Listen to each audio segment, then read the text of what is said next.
All right, everybody, what is going on, and welcome back. Hope you can hear me, and I hope you can see me better than you usually can.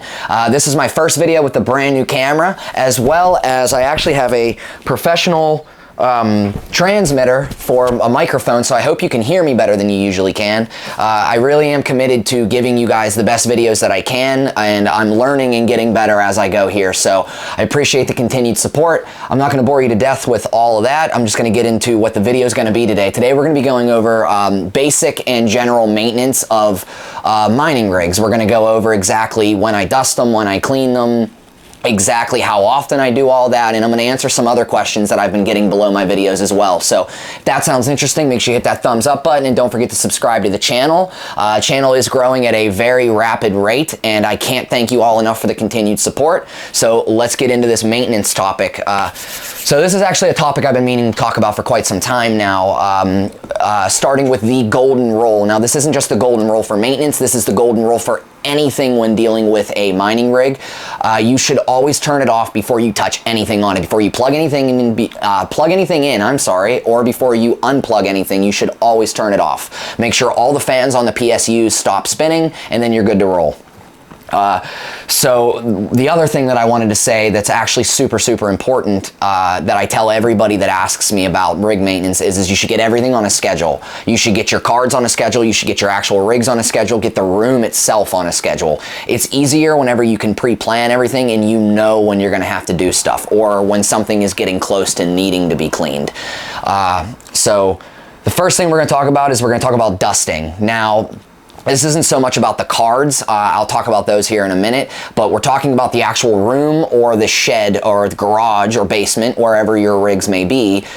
You want to take care of the actual space that you have it in. Now, you should dust everything starting at the top and working your way down. I feel like I don't have to explain this, but the reason you do that is because if you start at the top and work your way down, anything that you dust, anything that's dirty, that knocks dust down, it's all going to end up on the floor, and then you will end up sweeping or vacuuming it anyways. So you want to use an air compressor as well. This is a really big thing. This is the air compressor I like to use. This is just a really cheap Harbor Freight one. It's a 110 PSI, little 3-gallon boy, and it works well. I don't ever fill it the whole way to the 110 PSI because that's a little much to be blowing off a graphics card or a rig. So I usually fill it to around 40 or 50 PSI. I would like to imagine the smaller the air compressor, probably the better it is for doing computer parts, but nothing wrong with a 3-gallon one. This was about, I think this was $69.99, or maybe it was $59.99 at Harbor Freight. I can't remember. It's been about a year since I bought it. So if you don't have an air compressor, make sure you get one. It's money well spent.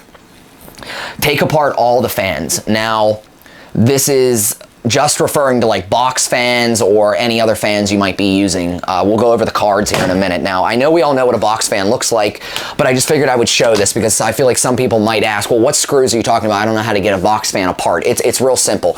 Get yourself a drill or an impact gun, or even just a regular screwdriver. There's 4 screws.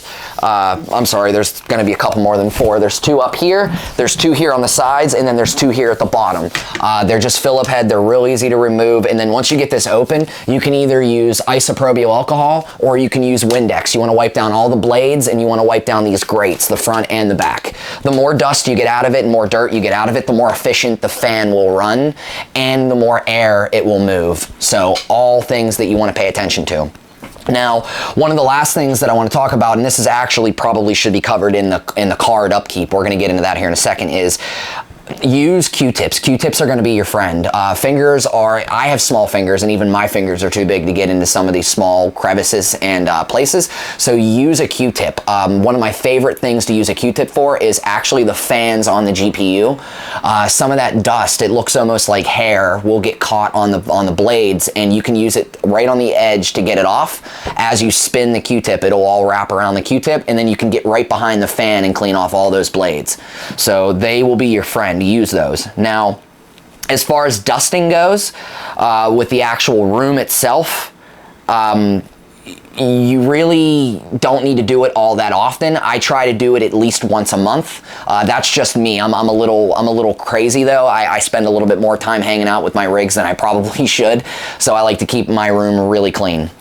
Now, the next thing that we want to go over, since I'm talking about cleaning, is you just want to clean everything. You want to wipe down the walls, you want to sweep and vacuum. I know this kind of goes into what we just talked, but you want to sweep and vacuum the entire room. Like I said, you want to wipe down the walls, make sure there's nothing up in the rafters if you have it in I know some people have their stuff in a basement. It might be a dusty basement, a dirty basement.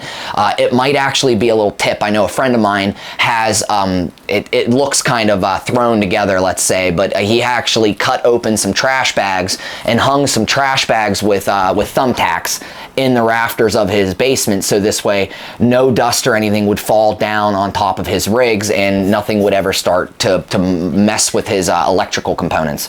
So you want to make sure you're wiping down the racks for the rigs. Well, you have all the components off of it and you're cleaning them all. Make sure you wipe down your racks real well.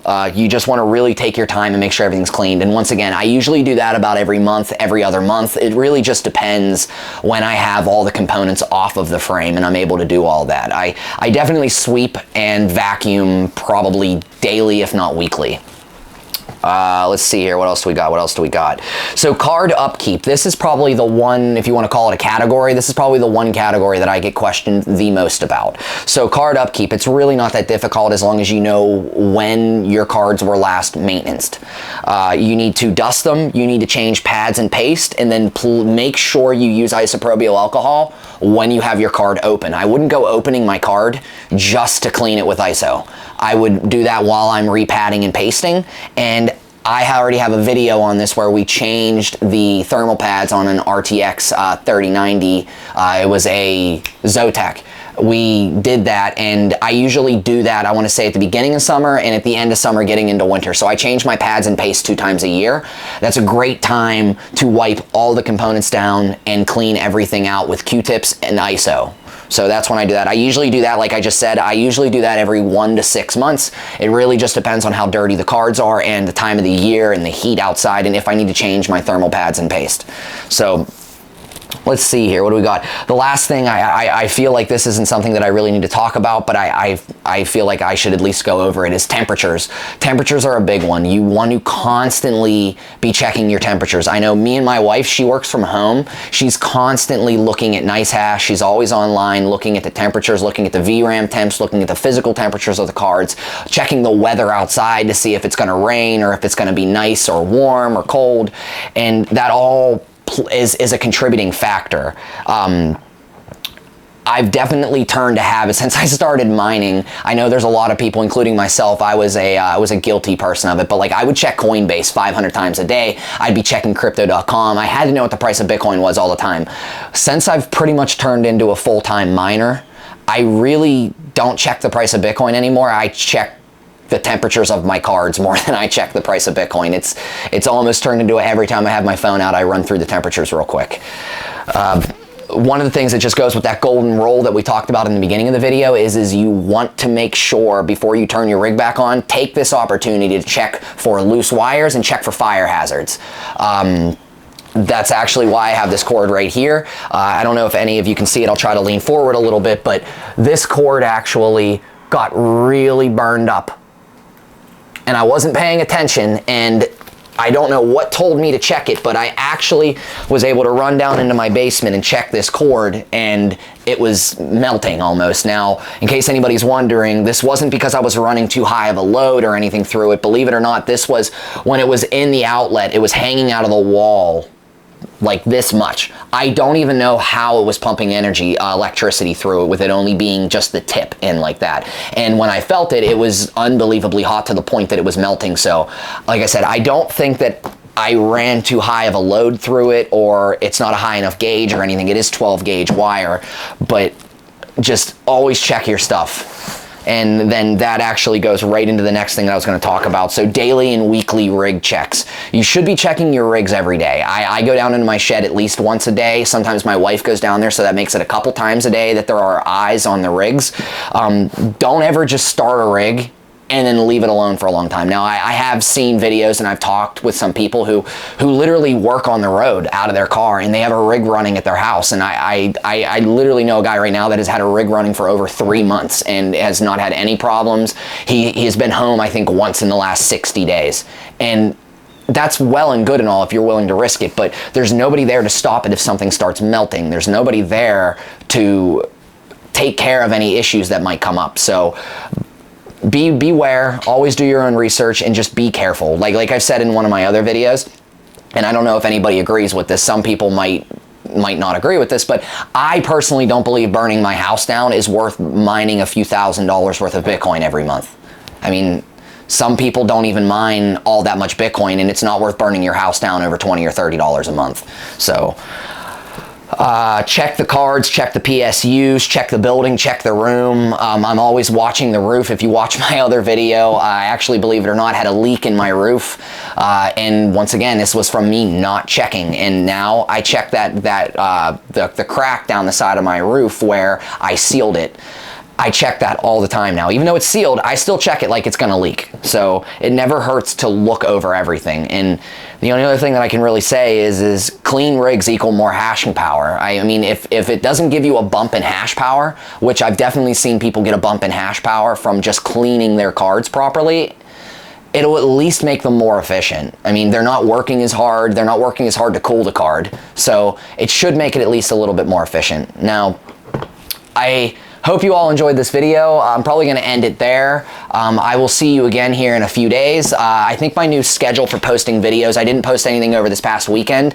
A few of you are asking where I was. I do think that from here on out, I'm going to start posting Mondays, Wednesdays, and possibly Fridays. I'm not going to commit to Fridays yet, but I would like to post at least 3 times a week. So I will see you all in the next one. Stay safe, and if you have any questions or comments, please put them down below, and me or my wife will do our best to answer them. So I will see you in the next one. Stay safe. Peace.